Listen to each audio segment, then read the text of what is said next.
Reserve এবং ডলারের বিনিময় হার নিয়ে এক আলোচিত বছর ছিল বিদায়ী 2024। এ নিয়ে আমরা বিশ্লেষণ শুনবো আজ এবিবি এবং বাফেদার সাবেক সভাপতি আমাদের সাথে যুক্ত আছেন মোহাম্মদ নুরুল আমিন।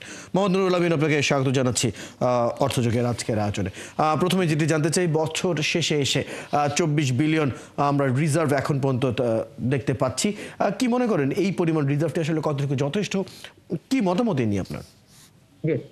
ধন্যবাদ আপনাকে।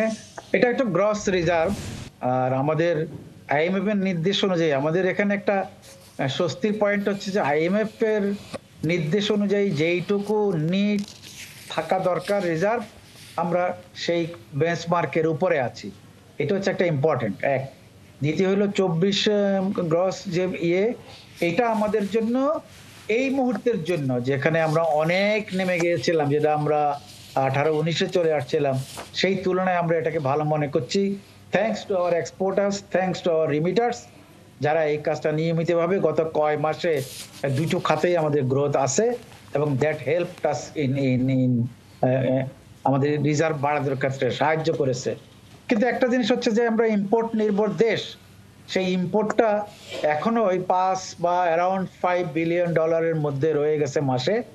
এটা আমার মনে হয় কোনো না কোনো ভাবে আমাদের যদি অনেক ইন্ডাস্ট্রি বিএমআরই হয়নি, অনেক র মেটেরিয়ালস কম আসছে হয়তো, বা অনেক মেশিনারিজ গুলো হয়তো এগুলোর জন্য কম আসছে, কিন্তু সেই বিষয়টা আমাদের একটু দেখতে হবে যে আমাদের কোন ইম্পোর্ট গুলো জরুরি, সেটা প্রায়োরিটি। যেমন আমাদের ফুড, সার, তেল, জ্বালানি, এই বিষয়গুলোর পরে যেই জিনিসগুলো ইম্পর্টেন্ট, সেই জিনিসগুলোর দিকে এখন একটু আমার মনে নজর দেওয়া উচিত। ইম্পোর্ট আর একটু বাড়া উচিত, তাতে গতিশীলতা বাড়বে, উৎপাদন বাড়বে এবং এমপ্লয়মেন্ট বাড়বে।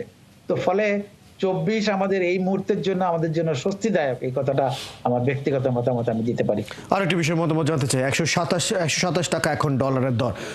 এটি আসলে মূল্যস্ফীতির উপরে আসলে কি ধরনের প্রভাব নতুন বছরে ফেলতে পারে, জাস্ট একদম ছোট করে জানতে চাই।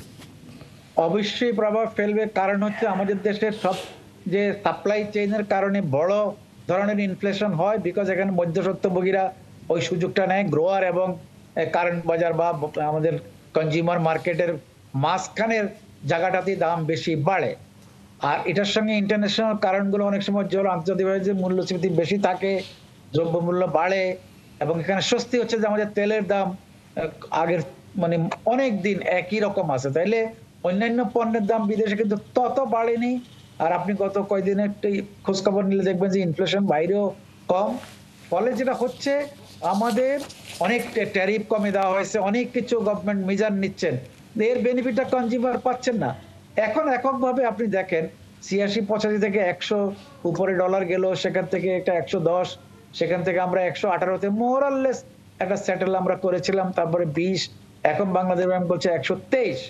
কিন্তু এটা বাড়তির দিকে। আমরা কবে যে এটাকে এই বিপরীতমুখী করতে পারবো এবং সেটার জন্য আমাদের কি কি করা দরকার, সেই বিষয়টা আমাদের আর মনে হয় অনেক জোরদার ভাবে দেখা উচিত। আমরা আশা করবো সাম্প্রতিক সময় যাতে এটির আসলে সমাধানটা হয়ে যায়। ধন্যবাদ মোহাম্মদ নুরুল আমিন সময়টুকু আমাদেরকে দেওয়ার জন্য। দর্শক, আমাদের সাথে যুক্ত ছিলেন বাফেদার সাবেক সভাপতি মোহাম্মদ নুরুল আমিন। কথা বলছিলাম দেশে রিজার্ভ এবং ডলারের যে বিনিময় হার, সেই প্রসঙ্গগুলো নিয়ে।